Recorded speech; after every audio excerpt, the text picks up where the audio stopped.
आज पालनहार योजना के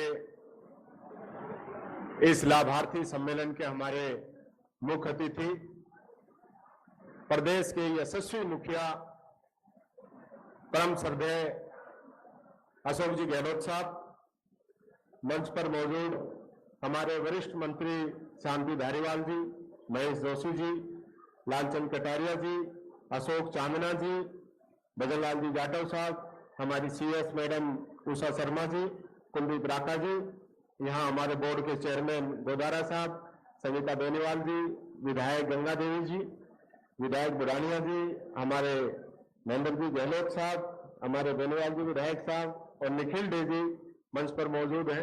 यहाँ हमारे विभाग के सभी अधिकारीगण, समित जी और विश्राम मीणा जी, यहाँ उपस्थित सभी अधिकारी कर्मचारीगण, जिलों से जुड़े हुए सभी जिला कलेक्टर साहिबान, सभी मेरे विभाग के अधिकारी कर्मचारी और मुख्य रूप से जिनके लिए हम आज यहाँ पे एकत्रित हुए हैं, हमारे पालनहार के लाभार्थीगण। मैं 2 लाइनों के साथ अपनी बात शुरू करना चाहूंगा कि जन्नत मांगी खुदा से सबने, कि जन्नत मांगी खुदा से सबने, हमने मांगे मां बाप हैं, हमारे घर पर भी नहीं है, महलों की सबको आस है। न लोरी सुनाने वाली माँ है, न चॉकलेट दिलाने वाले पापा है, बचपन से न देखा माँ बाप को, न पहचाना अपने आप को। माँ बाप से दूरियां तकलीफ देती है, बच्चों से खुशियां छीन लेती है, घूमते हैं पागल बनकर सड़कों पर, सोचते हैं माँ बाप बिठा ले पलकों पर ये तो सपना सा रह जाता है जब अनाथ होने का सच सामने आता है, सच सामने आता है। ये हकीकत है जिसके सर से साया जाता है, वही व्यक्ति उस पीड़ा को, उस दर्द को समझ सकता है। मैंने देखा है कोई कुछ माह के बच्चे हैं, कोई कुछ साल के बच्चे हैं जिनके सर से पिता का साया चला गया या परिवार की ऐसी स्थिति हो गई कि माता पिता कुछ कमाने लायक नहीं रहे। ऐसी स्थिति में सब लोगों के लिए पालनहार बन के आए इस प्रदेश के यशस्वी मुख्यमंत्री अशोक जी गहलोत साहब, जिन्होंने इस वर्ग की सुनी, इस वर्ग की पीड़ा को जाना और आज प्रदेश के अंदर लगभग 6 लाख पालनहार के लाभार्थी पहुंच गए। ये एक स्कीम ऐसी नहीं है जो किसी नाम मात्र की हो। और मैं ये भी कहना चाहूंगा, माननीय मुख्यमंत्री जी, आज वसुंधरा जी का एक अखबार के अंदर उनका एक वाक्य आया है कि उन्होंने कहा कि ये सरकार हमारी स्कीमों का नाम बदल देती है।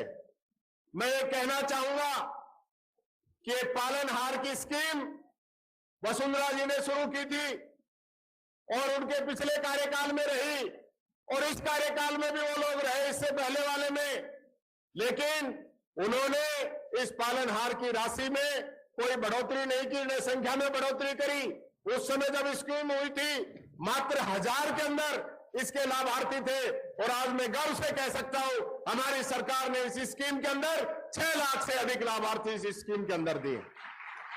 और यही नहीं, आज से आप लोगों के अकाउंट के अंदर जो 6 साल तक के बच्चे हैं उनको 500 से बढ़ाकर 750 रुपए, जो 18 साल तक के बच्चे हैं उनको 1000 रुपए से बढ़ाकर 1500 रुपए की सहायता माननीय मुख्यमंत्री जी ने मंजूर की। और पालनहार के लिए मोबाइल ऐप के जरिए ऐसे हमने मुख्यमंत्री जी ऐसी सहूलियत किसी भी एप्लीकेशन के अंदर नहीं है। आप अपने खुद के मोबाइल से अपने पालनहार अप्लाई कर सकते हो, अपना अकाउंट देख सकते हो और अपना खुद का साल के अंदर जो वेरिफिकेशन होता है वो वेरिफिकेशन भी आप अपने मोबाइल से करा सकते हो। 0 चार्ज है उसका, 1 पैसा कहीं भी सरचार्ज उसका नहीं है। और आपने इस एक वर्ग को नहीं, पूरे राजस्थान के आप पालनहार बने हो, कोई ऐसा वर्ग आपने नहीं छोड़ा जिसको दुख थी, तकलीफ थी, उन लोगों की आपने मदद की। और मैं आपको देख के मेरे दिल के अंदर पीड़ा उजागर हो रही।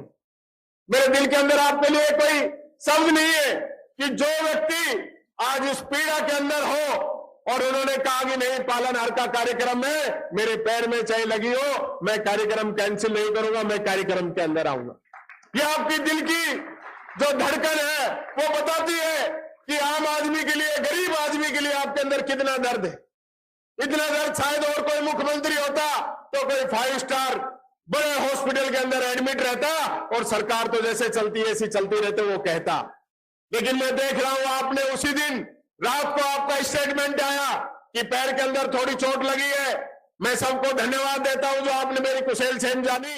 लेकिन मैं आप सबसे ये कहना चाहूंगा कि कल से ही मैं घर से सारे कार्यक्रमों के अंदर उपस्थित रहूंगा और सारे सरकार के काम होंगे। ये आम आदमी नहीं कह सकता, हर आदमी नहीं कह सकता, ये वही आदमी कह सकता है जिसके दिल के अंदर गरीब के लिए पीड़ा हो, गरीब के लिए दर्द हो।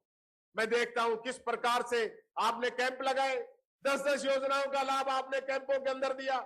हम हर कैंप के अंदर गए, लोग कहते हैं, बड़े बुजुर्ग जिनकी पेंशन आपने 1000 रुपए कर दी, वो कहते हैं कि भला हो अशोक गहलोत का जिसने हमें इतना मान सम्मान दिया है। अशोक गहलोत है। मैं चैलेंज करता हूं, ऐसी स्कीमें जो राजस्थान के अंदर चला रखी है, गरीब के लिए चला रखी है, अगर किसी भी राज्य के अंदर हो, किसी ने 1 स्कीम चला रखी है, किसी ने 2 चला रखी है, आपने तो हजारों स्कीम चला रखी है। बच्चा जब जन्म लेता है तब से लेकर मृत्यु के अपने अंतिम सोपान पर जाता है, तब तक कोई ऐसा जीवन का सोपान आपने बाकी नहीं छोड़ा जहां अशोक गहलोत, राजस्थान सरकार उसके कंधे से कंधा लगा के उसके साथ नहीं खड़ी हो। मैं इस अवसर पर आपको बहुत बहुत धन्यवाद और बहुत बहुत बधाई देता हूं। और मेरे पालनहार के जितने भी लोग जुड़े हैं उन सबको भी मैं बहुत बहुत शुभकामनाएं देता हूं कि आज एडवांस में आपके पूरे महीने की राशि माननीय मुख्यमंत्री जी के हाथों हस्तांतरित होगी। एक बात जरूर कहना चाहूंगा, आप लोगों को ये लाभ मिल रहा है, लेकिन आप देखिए आपके आसपास कोई गरीब, कोई पीड़ित इस प्रकार का तो नहीं बचगा जो इस स्कीम का लाभ उठा सके। उसको भी जोड़ने की जिम्मेदारी आप लोगों की है। आप उनको भी जोड़िए, उस परिवार को काफी मदद मिलेगी। आप बच्चों को पढ़ाइए, बच्चों को स्कूल भेजिए, वहां बच्चों के लिए ड्रेस अशोक गहलोत जी दे रहे हैं, बच्चों के लिए खाना अशोक गहलोत जी दे रहे हैं, बच्चों के लिए दूध अशोक गहलोत जी दे रहे हैं, बच्चों को फ्री शिक्षा अशोक गहलोत जी दे रहे हैं, बच्चों को स्कूटी दे रहे हैं, बच्चों को कोचिंग दे रहे हैं, जो बच्चे कोचिंग करना चाहते हैं उनको शहर में रहने के लिए पैसे दे रहे हैं, और जो एकदम कोचिंग भी जिनकी होगी उनके लिए लाखों नौकरी अशोक गहलोत जी दे रहे हैं। इसलिए बच्चों को पढ़ाइए, सक्षम बनाइए, और वो भी इतने सक्षम हो कि किसी और का पालनहार बन के वो मदद कर सके। यही बात कहता हूं, अपनी वाणी को विराम देता हूं। जय हिंद, जय भारत, जय अशोक गहलोत।